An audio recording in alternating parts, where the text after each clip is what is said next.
Haxie is here to look at the international papers. Haxie, you're starting with that news that Scottish First Minister Nicola Sturgeon planning to hold a second referendum here on Scottish independence. Absolutely. So let's start with the Independent that's opted for the headline, "Just as you've dealt with one referendum crisis." A reference, of course, to Brexit. Centre-right, The Telegraph, meanwhile, is running with the headline, "The New Battle for Britain." A battle between May's vision of a strong, united Britain outside the EU and, of course, Sturgeon's vision of an independent Scotland in the EU. What about the Scottish press? I assume they may be mentioning this as well. They are, yeah, you're not wrong. So the National, which is staunchly pro-Scottish independence, is sounding pretty jubilant today, unsurprisingly. It's opted, actually, that's not quite the right picture there, but if you were to see the real one, it's chosen a picture of Nicola Sturgeon looking pretty determined above the caption, "Scot Ref, here we go." Now, on the other end of the political spectrum, we have the Scottish Daily Mail. The Daily Mail, of course, a vocal supporter of Brexit and an equally outspoken detractor of breaking up the EU. The Scottish National Party's Day of Betrayal reads their headline today. Sturgeon has launched a new bid to tear Scotland out of the UK just 907 days after the resounding no vote of the first referendum on Scottish independence, insists this paper. So how's that being received then by the British government? Well, according to this leading article in The Times, May is preparing to reject the First Minister's demand for an in-out vote within the next 2 years. The SNP needs Westminster approval to hold any legally binding vote. And this piece quotes May's allies, who say that there is quite simply no way that the Prime Minister will allow any such vote to happen while exit negotiations with the EU are ongoing.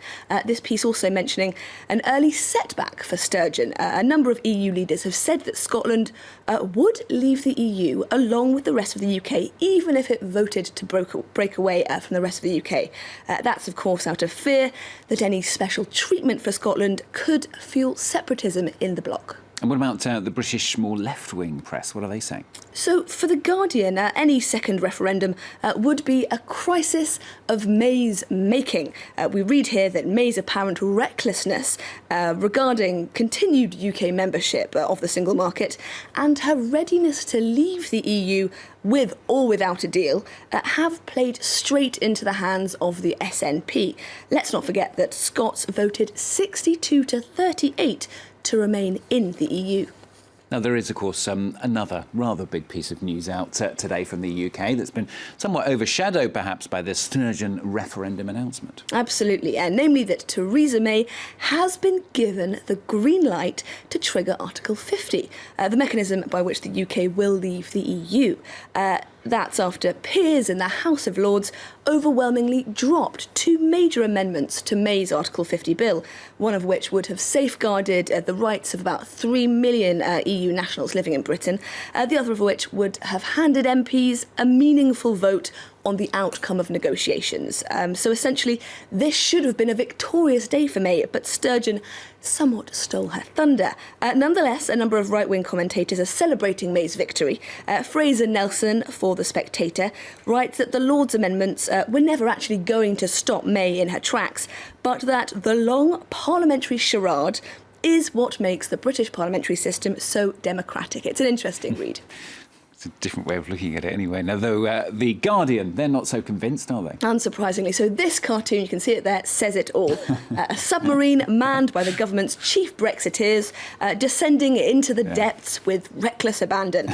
The name of the vessel, you can see it there, McBrexitface, a rather lovely reference to Boaty McBoatface, an unmanned scientific submarine named by the great British public, which is set to embark on its first ever mission. You can see it there. The message, I think, of that last cartoon being that the name was ridiculous, but it's stuck, and that Brexit is a disaster, but those in charge are ploughing on regardless. I love it. Nice cartoon. Let's jump continents now. We're going to head to the US. Papers there, they're reporting that the Republicans' recently unveiled health plan could mean that 24 million people will lose their health insurance within the next 10 years. Yeah, so the New York Times today is essentially asking whether that many people losing health insurance is worth it. The federal government will, after all, save hundreds of billions of dollars going ahead with this plan. The conclusion it comes to is quite simply no, in part because Republican plans to repeal the individual mandate would mean that many healthy people would actually drop their coverage, in turn driving up prices for those who need it most.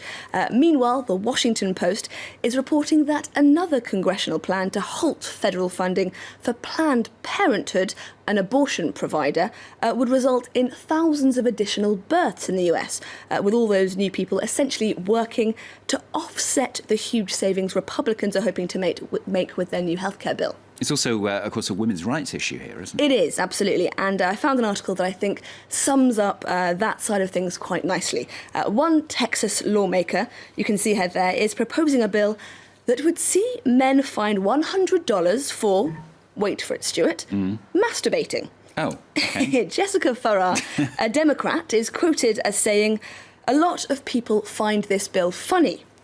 What's not funny are the obstacles that Texas women face every day that were placed there by legislators, making it very difficult for women to access healthcare." Raise a fortune, wouldn't you? Thank you, Haxie. Haxie Bears-Falcon there with the papers on France 24.